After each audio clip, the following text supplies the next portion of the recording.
It is week 5 for my 45 and 46 gallon planted aquariums with tissue cultured plants.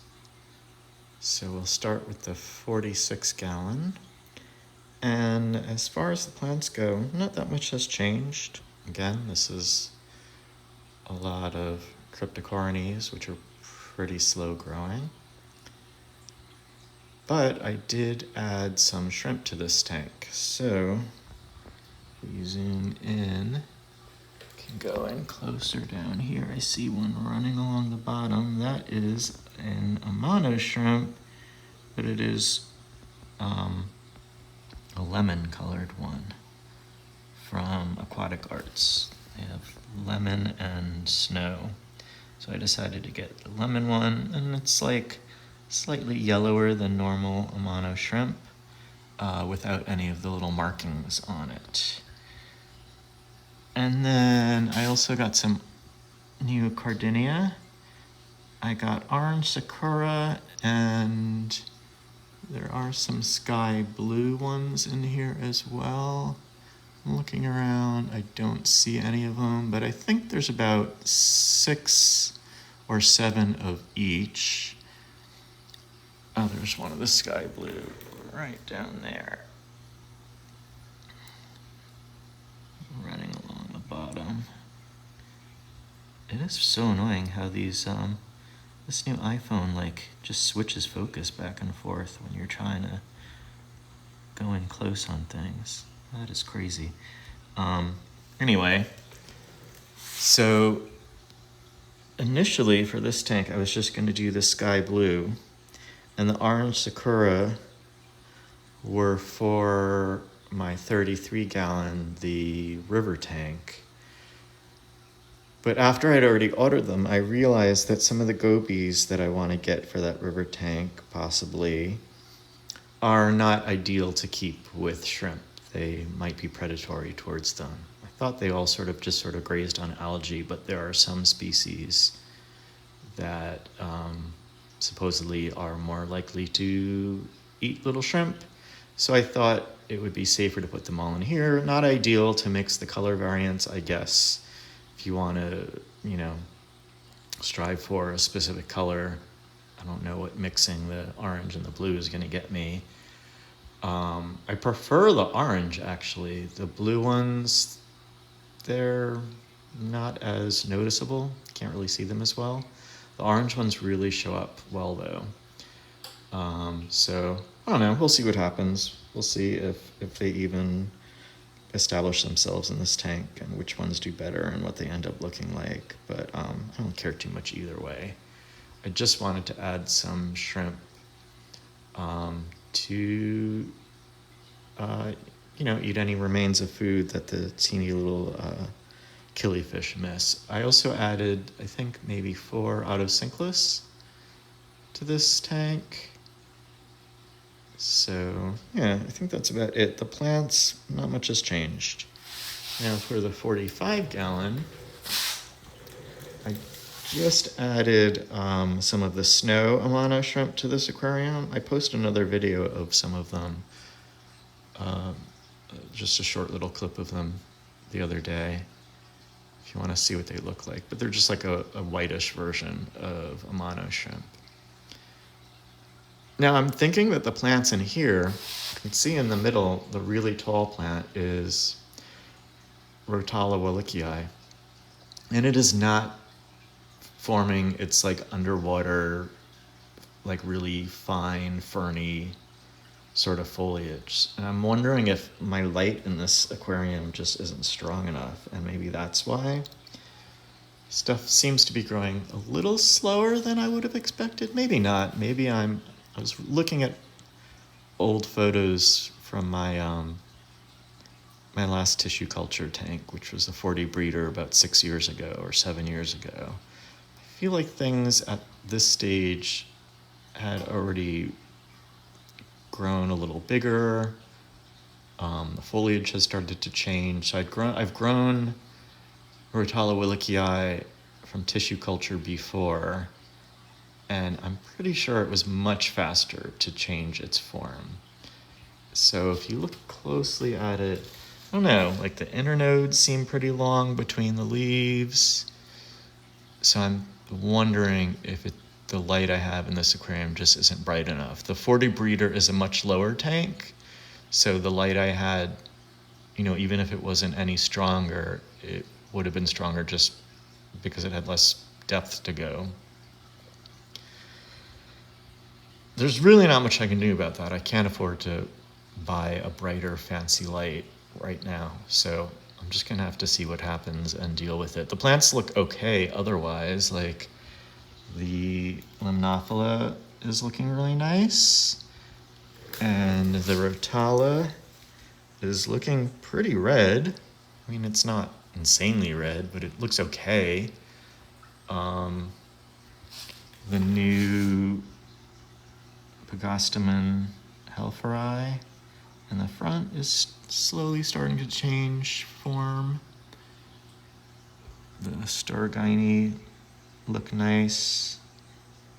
I think even the little carnivorous Matricularias are looking okay. So I feel like nothing looks bad in here. I just wonder if it's about a 2-foot tall tank, 24 inches. So the LED I have on this tank is one of the old Build Your Own, I think it was Build My LED or something like that was the name of the company. They're not in business anymore. I don't have the specs on it, but at the time it was considered a pretty bright light, and it's pretty strong for whatever aquarium I was using it for back then. I can't remember which one it was. Might have been my 36 gallon. But yeah, I wonder if that's just the case now. Like, it's an older light, so maybe it's not as strong. Yeah, whatever. Just what I'm wondering. Never really been great on the tech part of aquariums, like all that PAR and LED brightness watts and all that. It sort of bores me. So like I'll learn about it and then instantly forget about it. So anyway, we'll see what happens in the next month or so, how the plants do. The tank's doing okay, so no complaints. I just wonder if that's gonna set me back a little bit. But anyway, add some autosynclus to this tank too, just to deal with. There was a little bit of diatoms forming. They've quickly taken care of that. I got new fish for some of the other aquariums too. I guess I can update those. So let's go through the fish room one by one. I have new fish in the 100 gallon. Angelfish doing well. I got fed up with the pair of silver angels that were breeding all the time, so I moved them to my the 40 gallon breeder I have, where I have the remainders of my African Tetras tank. They've been banished basically. And since then, the rest of them have been getting along much better. There's a lot less aggression. The remaining pair of silver angels are breeding from time to time, so they'll probably take over as the annoying fish in this tank. But they have already since then, and it wasn't as bad. So if they are a problem, though, I'll just move them to another tank. Over here, we have my little tiny adorable, can I focus on them? These little checkerboard cichlids are so cute. The only problem is they're wild caught and they do not seem to like any food I give them. Everything I feed them, they spit out. So I am hatching some baby brine shrimp for them. They go for food, like they want to eat it, they just don't like it. They are fussy eaters, which I can relate to. I am too. So I cannot focus on them. So anyway, this is for the 40 breeder with the cardinal tetras and the pencilfish, but I decided to quarantine them since they're wild caught and I didn't want anything to happen. And we'll see how they go once I have some baby brine shrimp to feed them. They seem perfectly healthy though, so I may move them over sooner. And then the rest of the fish I got were for the 33, the river tank. Could see very happy Danio chopray, glow light Danios. They're doing really well. They're pretty cool. Really like them. Definitely highly recommend those. And I got, as you can see on the glass, there is a Gulfstream loach. I got 3 of those. And there are also some of the Stiphodon, I think it's Atropurpureus, the blue neon Stiphodon gobies. I got 5 of those. And I also got a few, you just saw one run by, a few of the regular Amano shrimp for this tank, just to deal with any algae problems, string algae problems. So yeah, these are pretty cool fish. I am pretty happy with these guys. I decided to start slow, so just added the 2 new species. I'd like to get some more gobies over time, but this is a pretty neat tank. I do not like the 33 longs as far as the size of the tank goes, the dimensions. It's kind of neat looking, but it's just, like, I don't know, I don't see the point of, if you have this footprint, you might as well get a 55, is my feeling. It would be cheaper, actually, than what I paid for this, because it's like a special order tank. Or even better yet, if you have room for a 4-foot tank, why not get like a 75? Or even a 90 or a 120. So I think I really like the idea of this whole stream tank, so maybe someday I'll upgrade it to like a 75. So, but until then, pretty happy with it. No complaints. The new fish are cool. They seem to be doing well. And then finally,